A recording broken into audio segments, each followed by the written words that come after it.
Hello there and welcome to the Fastmarkets Iron and Steel event. It's an annual event. This one is in Dubai, and as you can see, we are here in our live lounge, broadcasting from the very middle of the event. And the great thing about that is it means we can catch our eminent guests, our speakers, as they come off stage, and we get them to come and do an interview with us as well. So it's a great pleasure to have you listening. Thank you very much for joining us. And actually also joining us right now is Russell Robertson. He is the Chief Commercial Officer at the Gulf Mercantile Exchange. Russell actually joined the organisation back in 2019 when it was known as the Dubai Mercantile Exchange, and over the years has brought his extensive experience in exchange-traded derivatives to the role. Based now in Singapore, he's been at the forefront of some really pivotal changes within the GME, including the recent rebranding from DME to GME following a strategic investment by the Saudi Tadawul Group. With over 25 years in the industry, from trading all the way through until clearing, and an impressive career journey spanning global organisations like CME Group and also ICE Clear Europe, Russell has led numerous initiatives across asset classes and products. So I'm really looking forward to doing a bit of a deep dive into his career. I also want to find out more about GME's exciting new partnerships, and we'll talk about the future of commodities exchanges in a rapidly evolving market. Russell, it's a great pleasure to have you join us. Thank you very much. My pleasure. Hello. Lovely to have you here. Of course, we've just grabbed you, so you've just come off stage, so thank you for taking the time to talk to us. You've had a really interesting career. You started as a derivatives trader, you then progressed all the way through to Chief Commercial Officer. Can you, walk us through a little bit of that journey maybe? Were there any key moments or lessons that stood out for you that other people could perhaps learn from? Sure. I think for me the biggest probably difference to other people you might meet is I was probably the last of the generation to get into the city straight from school. So I was in the city of London at the age of 18 after college and didn't quite do my university journey like other people did, but that gave me an opportunity to learn the markets in a slightly different way. And I think probably my biggest lesson was not being a university graduate and having to interact with people using my own intelligence and EQ, and how do you interact with people in these different environments that we might not have had exposure to in the past. So from a very young age, I would say in my career, you get toughened up a bit into different ways of doing things, and probably ways that you wouldn't see in today's business environment, but back in the 90s, it could be quite aggressive, I would say. It's interesting to hear that you think that you were the last sort of generation to go through that school of hard knocks, Sure. so to speak. I wonder whether it might be coming back. I wonder whether there might be a turn away from university now that it's so expensive, and maybe more people might start their journey from the ground up. Is that something you could imagine coming back? I've seen people talking about that this year, particularly 24, maybe the end of last year, so quite new. It's going to be a challenge for people to particularly get into finance and banking and markets. Trading is something that people can get into now. It's much more accessible, but the risk that they take to do that at a young age is quite difficult. So you do need some coaching and backing. So I wouldn't recommend people to go straight into that as a firstborn career. But I think people are starting to think more about getting into a lot of debt for university is not necessarily what you need to do, but there is some change needed for them to get into any high finance or corporate worlds. But certainly other industries for sure. As you reflect on your career path, was there a particular piece of advice, or have you ever had a mentor in particular who's influenced your growth and the way you've taken your path? I wouldn't say I've had a particular mentor in the business sense, but certainly in my own life. I've studied a lot of martial arts and stuff like this, so I've had people in that part of my life who are very inspirational and have gone through many different levels of sacrifice to achieve what they want. I guess more recently I think about some of the things I go through in my job now, and I guess the biggest thing would be patience. You have to be patient, and coming from my background, I like to get things done, and I use an expression called GSD quite a lot, and for this podcast we'll call it get stuff done. But ultimately, sometimes you can't be like that as you go up the ladder. You need to be a bit more patient and see how everyone's interacting. And I mentioned EQ before. It's a really important thing for me. You have to think about the emotional intelligence and why are people doing the things they're doing. It's not always a transactional relationship. It could be all number of things. So the concept of the iceberg and what's under the water. And someone said to me just yesterday, actually, I can't control the sparrows flying around my head, but I can stop them nesting in my hair. And I was quite taken by that. I heard that literally just yesterday. So you can have that one today. Thank you. I like that. That's a good one. That sort of chimes into mindfulness, doesn't it? Yeah, it was actually Martin Luther King who said it. Cool. That's a good line then. Okay, let's go into your sort of where you are now and what you've been doing very recently in your career, because it is fascinating. Obviously, GME recently rebranded from Dubai Mercantile Exchange. I'd like to know what actually led to that rebrand and what it sort of signifies when it comes to GME's identity and ultimately goals. Yeah, so DME has been around for quite a long time. It started in 2006, so we've just had a 17-year anniversary. I can see you doing the math there. There's 17 years. I'm not very good at maths when I'm on the radio. No. It's my biggest rule, don't do maths on the radio. I did it before I came, so I worked it out. Yeah, no problem. So the Saudi investment is a new thing. We changed name just in September. They bought a third of our business, and it's a part of the journey we've been on to build up. I obviously haven't been there for 17 years. I started 5 years ago, but we've had a lot of growth in the last 5 years in our business alone. We're a product that's recognised by all the sovereign nations of the GTC pretty much. Many of them use our pricing to sell their oil to Asia.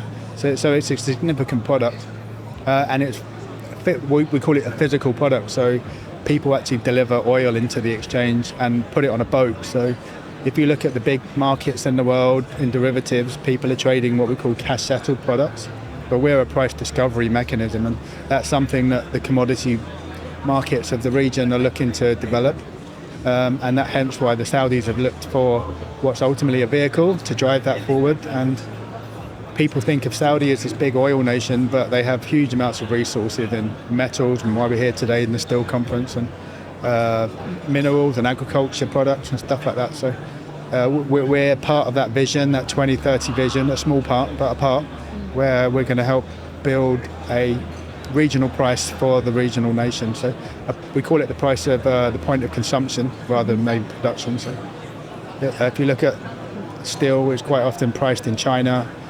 Gold in New York or London, wheat could be in Chicago. Saudi and the GCC, they have a very important part of that global trade, and there should be a price for those commodities here, like an individual price for them, and that's ultimately what we'll be working on in the next 10 years. Ultimately, we've been priced in for us here. It is very exciting seeing how the Saudi economy is diversifying, of course, as part of the big 2030 plan. And of course, Saudi Tadawul Group is one of your big new shareholders. They now have a major stake. So GME's partnerships are expanding significantly. How do they help your sort of path for growth? It must be pretty exciting. Sure. Yeah. I mean, look at the statistics. So Saudi this year have gone to 32 million people. Yeah. 43% are what we call foreigners. But 63% of that Saudi population is under 29 years old. Yeah. I think 70% of the workforce is under 30. So it's amazing to see, and that's ultimately what the Crown Prince is, in my opinion, is looking to do. He's got 15, 20 years to reskill a generation of people into something that's just not focused on oil.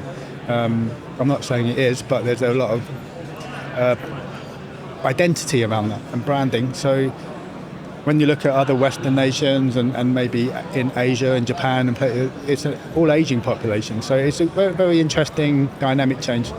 And the fact that the Saudis are now part of our business, it's ultimately a sovereign stake. So we have that already from Oman and Dubai, and we utilize that a lot in our conversations with traders and senior leadership across the world when we're talking about business, and they recognize that we're almost a representative for these oil-rich countries, and now with the Saudis, we'll be looking at many other products to talk about. So it's very exciting for us. Yeah.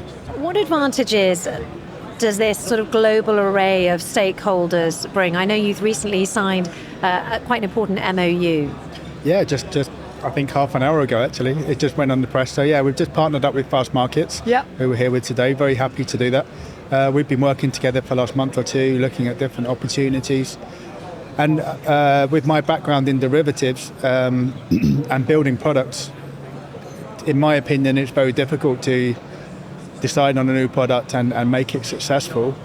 However, the ecosystem is quite big now, and there's big products in different parts of the world, and how do we link those together and create more of an international market where we can create, we call it arbitrage and speculation between these different regional prices, but we want to make sure that the GCC is in the middle of all that. It is a really exciting time for the Middle East, and it's certainly this sense of Saudi's diversification really means that the Middle East has put its money where its mouth is when it comes to sort of other products. I mean, are there any specific goals that you guys are aiming to achieve, you know, your vision? I mean, have you, as a consequence of these partnerships, have you got quite clear, very ambitious goals ahead of you? We have a vision and a strategy, and our vision is to build commodity markets for the region, right? And that comes in multiple different steps. I mean, you can look at the people, and the people generally are looking at equity markets and IPOs and the things you hear about in the press quite a lot. But when you're there, they don't necessarily have an opinion on how to trade commodities, even if it's the same product. This is an equity and that's a piece of gold. They don't necessarily have that education to know how to interact with one over the other, although from my perspective it's roughly the same thing. So that's part of the journey, is how do we diversify away from just a focus on equity and give people more opportunity at that level, but also all the way up to when you look at these sovereign state-owned companies and what they're doing. And it's something we've done for several years with China, for example. Chinese own a lot of oil production and refining capacity, and we've been working with them to educate them on how to manage their risk and trade derivatives. And when I started 5 years ago, that was something that never would happen, but now we quite often interact with these traders at very high levels and help them understand there's other ways to do things, and that's becoming more and more taken in part of their strategies, and how do we not just do this, but we can make it more efficient by doing X, Y, Z as well. So that's very exciting for us, and I honestly think that that's going to grow in the GCC too. You mentioned there how you work with members of the sort of various teams, you educate, you ultimately grow from the ground up, you know, a real sort of grassroots attitude. That sort of ability to innovate and adapt is so important for a leader. How do you sort of encourage that within your team, you know, and in other people's teams, frankly? I guess it's communication to me is really important. I mean, if you don't talk to people and people don't talk to you, then it can get quite difficult. There's this really interesting concept called silence and violence. So it sounds quite dramatic, but I can speak to you and you might not say anything back. But I could say something to you, could scream at me. Both of those things are equally bad, because if you scream at me, I might hear something, but I don't really know what you mean. If you just go back and sit in the corner and don't say anything, then I don't know anything either. So this concept of dialogue in the middle, where we can have a conversation, and we might not always want to hear what we have to say to each other, but at least we've said it. And that's something that gets missed a lot in business today, because there's a lot of ego and self-awareness and things like that. So again, it goes back to this EQ thing I talked about earlier, but communication is really important. Has all of this sort of EQ stuff and sort of quite soft management style, did that come naturally to you, or have you sort of has it evolved as you've become more senior within various companies? Have you done courses and things, or is it just a sort of natural management style for you? It's a bit of both. I'm naturally a bit like that anyway. I guess empathetic is probably another word for it. You can use it many.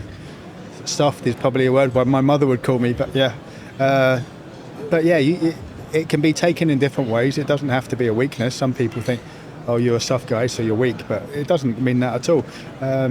It means you can be empathetic and you work with people in all different areas of life. And I do that. I work from anyone from I can't think of an example that the guy who works on the front door of the building, through to we met the mayor of Shanghai recently, and everything in the middle. I mean, they're all the same.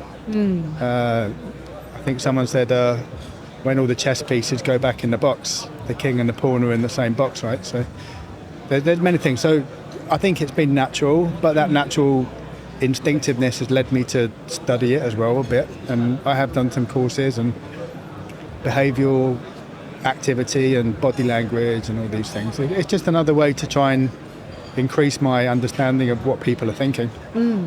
I think there needs to be more of it, I have to say. I totally agree, yeah. I think it must make you a really great manager ultimately when it comes down to it. And I've only been in a conversation with you for about 10 minutes. I'm not sure all the people I work with will probably say that, but we'll get them. Let's line them up.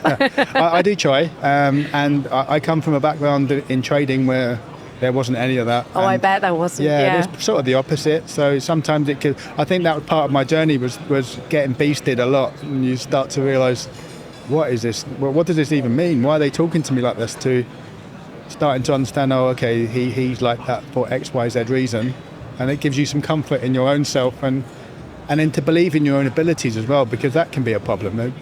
You'll hear a lot, maybe not publicly, but you can read a lot about it, like imposter syndrome and all these things. As you go up the ladder, oh, am I doing the right thing? Am I not? But you have to have faith in yourself and trust that these things will happen. And yeah, I'm sure I get emotional sometimes, but I try to trust in my own beliefs. If you could change one aspect of your sort of industry, what would it be? Do you think it might be that, like, getting beasted when you're in the junior ranks? I think that happens much less now, if I'm honest. Yeah, I don't really see it these days. And I think when I work with the newer generation, there is differences, and that's definitely been a learning curve I've had to face in just the last 2 years. Younger people come into the business, and there being a clear distinction between things that we might understand and pop culture. You see that movie? No, I've not seen that. Have you seen this YouTube? No, I haven't. Oh. So that has changed. And if I were ever to talk to these people about some of my early days, they're generally quite shocked. So I think that has changed. Yeah. Same in journalism, incidentally. I'm sure it is. Yeah. I was made to cry over a full stop that was missing once, and that was in radio, by the way, where it was spoken word, not printed. That's amazing. Still, that full stop mattered. I'm sure it did. Well, why did it happen to them? Well, exactly. Yeah, he was a tabloid journalist, so that he was repeating the same pattern, I guess. There you go. Okay, so let's look to the future for your sector, specifically your company, GME. How do you see that role evolving over the next 5 to 10 years? Are there sort of particular market trends that you're anticipating? Like I say, we're focusing very much on commodities market, but as part of that, there's a lot of political changes that are going on in the world, both from a geography point of view, but also from literally a political point of view. So that's going to be interesting to see how that plays out, and I'm trying to focus much more on my business on what we call the global south. So we want to look at China and India particularly are very important to our new model. They're both what we call closed economies. So if you're inside that country, you can't trade outside of it. And likewise, if I'm in Dubai, I can't trade non-international markets in China. But when you look within those countries, there's huge amounts of business going on. I mean, like huge numbers, which dwarf what we see in international markets. So that's something that we want to focus on a lot. My parent company, CME Group, already has some very established benchmarks in different commodities in the US and other areas. So there's no need for me to look to compete, for want of a better word, but even to redesign the wheel. We need to find areas where there's new opportunity, and the GCC and the push of the Saudis give that. They're opening up. Look at us, look at our commodities, come and trade with us. And Riyadh itself has changed drastically in the last few years. I'm not an expert, but when I landed there earlier this year, the shock on the people around me, wow, this is so different. And I hear that from the people there too. So it's very exciting. Oh yeah, I mean, it's changed immensely ever since 2019 when they opened up to tourism. It's been very, very exciting seeing what's changing there. Okay, so this year's conference theme, as I'm sure you've heard already, is Transform Tomorrow Together. And we're really asking each of our guests who comes to the Live Lounge to answer the same question. What does that phrase mean to you? And how important is collaboration for the future of your industry, for your sector? Very important. It's probably the key. Looking at collaboration on a country basis, from political level down, it's going to be immensely important. As we see a lot of things happening in the world today. There's always many things happening in the world today, but recently we're seeing things that are potentially going to change the flow of business over the next decade, even probably longer. A century, who knows? I don't know. Yeah. But you're definitely seeing the interactions between countries changing, and that will flow down to the people as well. So we need to really look at what that transformation means, and it's coming quickly. I mean, US politician, the US election's now over. We've been waiting all year for that. The market, what's going to happen? We know what's happened. We're already seeing, and it's interesting, right? The Middle East is very looking forward to those changes. And what comes with that is opportunity, and in the midst of chaos there's always opportunity, I think, is an expression. So that's my transformation for you. Well, it's a very exciting time, I have to say. Certainly when President Trump won that election, perspectives changed, sands shifted. They did, literally, yeah. Yeah, quite literally. It's going to be a very interesting 4 years, that's for sure. And it's been a very interesting 30 minutes or so. Russell, thank you so much. It's been a great pleasure to have you join us on the sofa. And I'm sure our listeners have found this very, very interesting as well. Really lovely insights there, particularly fascinating to hear about your management ethos. I think we could all do with a bit more of that. So yes, and thank you to everyone who's been here in the Live Lounge listening on the headphones, and thank you to everyone tuning in a bit later on, whether you are here in person or you've stuck your headphones on at home. Be sure to subscribe so you don't miss a single episode. And of course, you can catch up on previous issues. You just go to YouTube, Spotify, we're on Apple, we're on Amazon, basically wherever you get your podcasts. And to learn more about our upcoming events in the steel and commodities industries, please just visit the metals events section on fastmarkets.com.